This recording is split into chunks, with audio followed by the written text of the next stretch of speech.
मेहनत कर पड़ता है जी जान से तपना, तभी पूरा होता है एक बढ़िया नौकरी पाने का सपना। आज बात करेंगे ड्रीम जॉब ड्रीम कंपनी में कैसे मिले। 10 पॉइंट दूंगा, 10 पॉइंट स्टेप वाइज दूंगा। मैं विवेक बंद्रा, फाउंडर एंड सीईओ बड़ा बिजनेस डॉट कॉम। उससे पहले 3 सिनेरियो समझिएगा।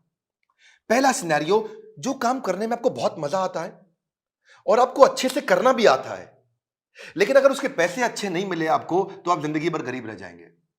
दूसरा सिनेरियो लेते हैं, जो काम करना आपको अच्छे से आता है, उसके पैसे भी मिलते हैं, लेकिन आपको प्यार नहीं है उस काम से, आपको मन नहीं करता वो काम करने को, तो आप जिंदगी भर बोर होंगे। और तीसरा सिनेरियो, जिस काम से आपको प्यार तो है, बाजार में उसकी तनख्वाह भी मिलती है, लेकिन आपको करना अच्छे से आता नहीं है, तो फिर आपको नौकरी नहीं, वो तो खाली एक सपना है, वो ड्रीम जॉब नहीं है, खाली ड्रीम है। बात समझते हैं कि 10 पॉइंट क्या किया जाए, एक अच्छे से आपको जॉब कैसे मिले। पहले जिस कंपनी में आप जॉब चाहते हैं, पहला पॉइंट है उस कंपनी के बारे में रिसर्च करो। उस कंपनी का विजन, मिशन, उसकी लीडरशिप, उसके माइलस्टोन्स, उस कंपनी के बारे में पढ़ लिख लो वहां रिज्यूमे भेजते वक्त।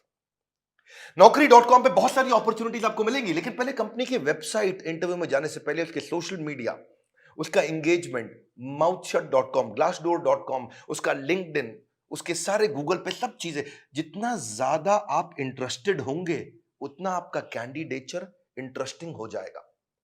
जब आप इंटरव्यू में मिलते हैं ना लोगों से, if you are interested in the company, they will see you as interesting for the company. Company research के बाद दूसरा पॉइंट, जॉब डिस्क्रिप्शन को समझिए। जॉब डिस्क्रिप्शन की डिटेल मांगिए। आपका केआरए क्या होगा, केपीआई क्या होगा, आपसे क्या एक्सपेक्ट किया जा रहा है कंपनी में, ये मांग लो। अगर ये समझ में आ जाए कि कंपनी आपसे चाहती क्या है, करवाना क्या चाहती है, जॉब का डिस्क्रिप्शन, आपका केआरए की रिस्पॉन्सिबिलिटी एरिया, आपका केपीआई की परफॉर्मेंस इंडिकेटर, आपसे क्या एक्सपेक्ट किया जा रहा है इस रोल में, अगर वो मिल जाएगा तो पूरा ग्रुप आ जाएगा आपका इंटरव्यू में। तीसरा, अब जो इंटरव्यू लेने वाला है उसकी डिटेल निकालो। एचआर से जब आप बात करेंगे, पूछेगा आपका इंटरव्यू कौन लेंगे, उस इंटरव्यूअर का अगर आपको नाम मिल जाता है तो लिंक्डइन पे उसका प्रोफाइल खोल लीजिए। देखिए उसने क्या पोस्ट शेयर किया है, क्या आर्टिकल शेयर किया है, क्या उन्होंने कोई ब्लॉग शेयर किया है, उसके बारे में अगर आप तारीफ करेंगे, उसकी डिटेल उनको इंटरव्यू में बताएंगे, तो वो आपकी आई फॉर डिटेल को बहुत पसंद करेंगे। मेरे साथ भी होता है कई बार, जब कोई मुझको इंटरव्यू देने आता है, बोलता है सर मैं तो आपका बहुत बड़ा फैन हूं, मैं तो आपके सारे वीडियो देखता हूं, तो मैं पूछ लेता हूं टॉप 5 वीडियो कौन से देखे थे जो आपको बहुत पसंद आए और मैंने उसमें क्या बताया। पता चल जाता है कि आदमी झूठ बोल रहा है या सच बोल रहा है। अगर डिटेल में लिया अपने इंटरव्यूअर को पहचान, तो अपने इंटरव्यू को बना लो को सुपर आसान। इसको क्या कहते हैं, failing to plan means planning to fail. Plan करके जाइए, इंटरव्यूअर के बारे में पढ़ के जाइए। अब्राहम लिंकन भी बोला करते थे ना कि अगर मुझे पेड़ काटना हो, मेरे पास 8 घंटे हों, तो 6 घंटे तो मैं केवल धार लगाऊंगा, 2 घंटे में पेड़ काट दूंगा। 6 घंटे धार क्या लगाऊंगा, मतलब क्या, इतनी तैयारी कर लूंगा कि 2 घंटे में पेड़ अपने आप कट जाएगा। आसान है, लेकिन थोड़ा इसको समझ के जाओ। इंटरव्यूअर क्या क्वेश्चन पूछ सकता है आपसे, कि अपने बारे में बताओ, पूछेगा आपसे पॉपुलर क्वेश्चन क्या, आपको क्यों हायर करें, आपकी स्ट्रेंथ्स क्या है, आपकी लीडरशिप स्किल्स के बारे में बताइए, आपके पास एक्सपीरियंस नहीं है, आपको क्यों हायर करें। इस तरह अगर आप अपनी तैयारी करके जाएंगे, मजा आएगा। चौथा पॉइंट, एम्प्लॉयर सेंट्रिक रहिएगा। इस चौथे पॉइंट में ध्यान रखना, इंटरव्यूअर आपकी मानसिकता को जरूर चेक करता है। अपने आंसर्स को ऐसे कस्टमाइज करिए, आप आत्म प्रेरित, सेल्फ मोटिवेटेड दिखने चाहिए। एक एम्प्लॉय मानसिकता का होता है, एक इंट्राप्रेन्योर मानसिकता का होता है। हमारे एवरीथिंग अबाउट एंटरप्रेन्योरशिप कोर्स में हम इंट्राप्रेन्योर की बहुत बात करते हैं। एम्प्लॉय वो जो नौकरी करता है, इंट्राप्रेन्योर वो जो करता तो नौकरी है, पर उसका बिहेवियर ओनर जैसा होता है। वो प्रॉब्लम पे फोकस करेगा, एम्प्लॉय इंट्राप्रेन्योर एक्शंस पे फोकस करेगा। वो बोलेगा फैमिली इज माय फैमिली, ये कहता है कि नहीं नहीं, organisation is also my family. वो उसको परिवार की तरह देखता है। वो हार्ड वर्क करता है, ये स्मार्ट वर्क करता है। वो कंज्यूमर होता है, ये कंट्रीब्यूटर होता है। एंटरप्रेन्योर आते ही सोचता है मैं ऐसा क्या कर लूं कंपनी में। वो पुश स्टार्ट है, उसको धक्का मारोगे तो काम चालू करेगा। ये सेल्फ स्टार्ट है, अपने आप काम करता है। वो टाइम वेस्ट करता है, ये टास्क वेस्ट करता है। एम्प्लॉय क्या करता है, सुबह 9 से 5, 9 बजे आएगा, 5 बजे निकल जाएगा। ये क्या कहता है, जब तक काम खत्म नहीं होगा तब तक बैठूंगा। काम जल्दी खत्म करने की कोशिश करता है। ये समय के हिसाब से नहीं, काम के हिसाब से काम करता है। इसलिए employ gets paid for the time he spends, intrapreneur gets paid for the value he creates, है ना। तो ये इसको क्या चाहिए, sick leave, casual leave, earn leave, वो leave he doesn't want to leave. तो आपके जो आंसर है ना, वो उससे आपका नेचर, आपका बिहेवियर, आपका कल्चर पता लग जाएगा। ये ब्रेकडाउन में खत्म हो जाता है, ये ब्रेकडाउन में ब्रेक थ्रू क्रिएट कर देता है। ये बिहेवियर नेचर पता चल जाता है। पांचवा पॉइंट, अपना असेसमेंट भी करके जाइए, जो कि आपके इंटरव्यू में दिखाई पड़ेगा। सनातन गोस्वामी चैतन्य महाप्रभु से बोले, के आमी, क्या बात हुआ कि मैं हूं कौन, आप पहचानिए अपने आप को। कृष्ण ने भी गीता के अंदर बहुत बात किया, ये आपको पोजिशनिंग में हेल्प मिलेगा। आपको, आप एक्शन मैन है, पीपल मैन है, आइडिया मैन है, प्रोसेस मैन है, आपकी मेजर स्ट्रेंथ्स क्या है, उसको स्किल के साथ मैच कर लीजिएगा। देखिएगा कि जो जॉब डिस्क्रिप्शन है ना, जो मैंने पीछे बताया था आपको, उसमें देखिए कि कंपनी का गोल क्या है, इस जॉब से कौन सा गोल अचीव करने वाले हैं, कंपनी में क्या प्रॉब्लम्स थी जो इस जॉब से वो सॉल्व कराने वाले हैं।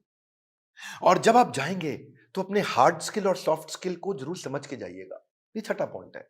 हार्ड स्किल कौन से होते हैं? ये वो स्किल होते हैं जो बेसिकली आप क्वांटिफाई कर सकते हैं, जैसे कि फॉरेन लैंग्वेज हो गया, डिग्री हो गया, सर्टिफिकेट हो गया, मशीन ऑपरेशन हो गया, आपका किसी प्रकार का कोई भी data mining, accounting, programming, software testing, ये सब हार्ड स्किल होते हैं। जिसमें कला आती है।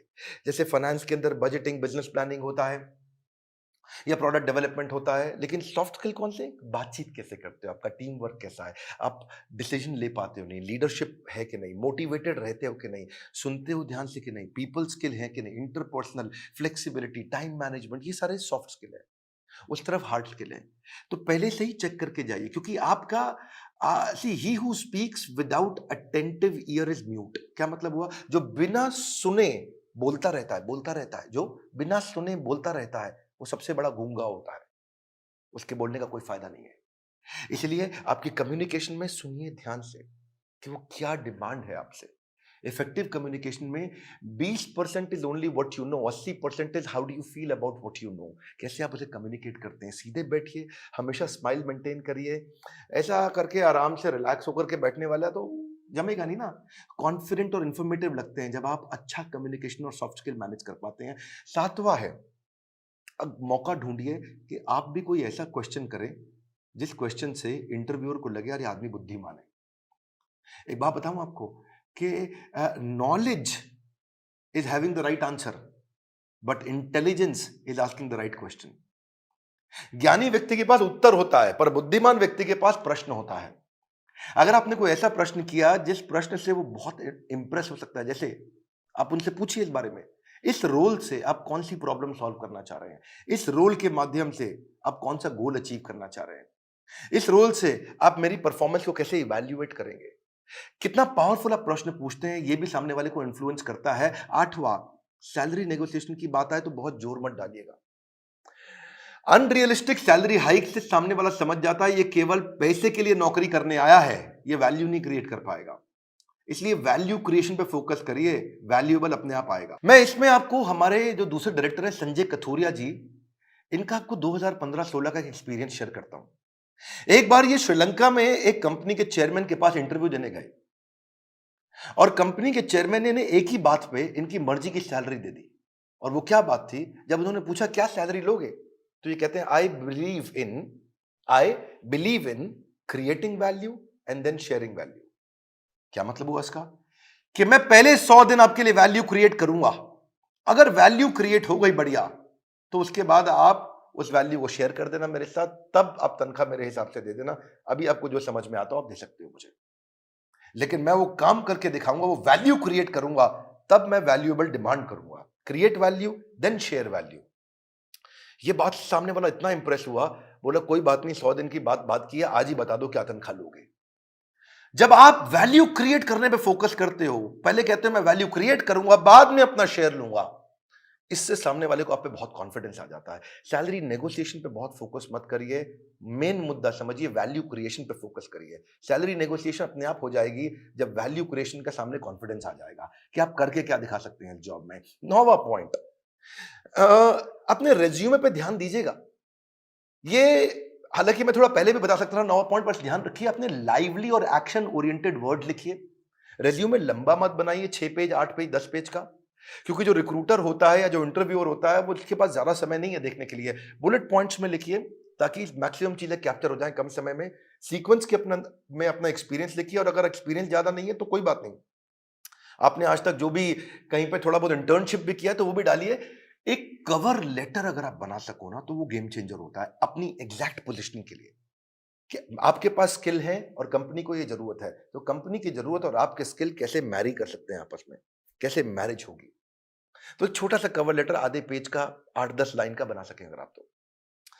रेज्यूमे ऐसा होना चाहिए कि सामने वाले को 20 सेकंड में सारी बात समझ में आ जाए, उसको ध्यान से बार-बार देखो ऐसा, कि क्या 20 सेकंड में समझ में आ रहा है पूरा रेज्यूमे? रेज्यूमे में बहुत डिटेल लिखने में सफलता नहीं है, किसी के पास टाइम नहीं है आज डिटेल में पढ़ने के लिए। पर रेज्यूमे के अंदर जो हायरिंग मैनेजर है, एक सर्वे बताता है वो 6 सेकंड में डिसाइड करता है इसको बुलाऊं कि नहीं बुलाऊं। तो बड़ा इंपॉर्टेंट है, बहुत ज्यादा एग्जैजरेट ना करें नहीं तो पर्दा फाश हो जाता है बाद में। बोल्ड और क्लियर और इंपॉर्टेंट अचीवमेंट को साफ साफ तरीके से बता सकें, उसी के अंदर एक रेफरेंस लिस्ट भी डाल दें।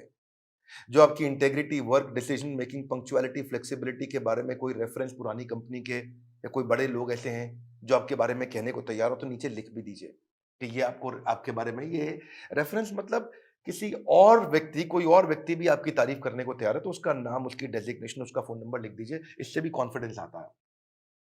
और फिर भी अगर इंटरव्यू में आप जा ही नहीं पा रहे, आपको इंटरव्यू मिल नहीं रहे हैं, तो हो सकता है कि आप अच्छी जॉब साइट्स पे नहीं हो। मार्केट में धक्के नहीं खाने पड़ेंगे अगर आप अच्छी जॉब साइट्स पे जाओगे। इसमें आपको फ्री ऑफ कॉस्ट बहुत सारी अपॉर्चुनिटी मिल जाती है, ऑटो नोटिफिकेशंस मिल जाते हैं, अपने आप नोटिफिकेशन आते रहते हैं, एम्प्लॉयर खुद ही आपके पास आ जाता है अगर आप अच्छी जॉब साइट्स पे जाते हो। इसमें प्रीमियम सर्विसेज भी होती हैं।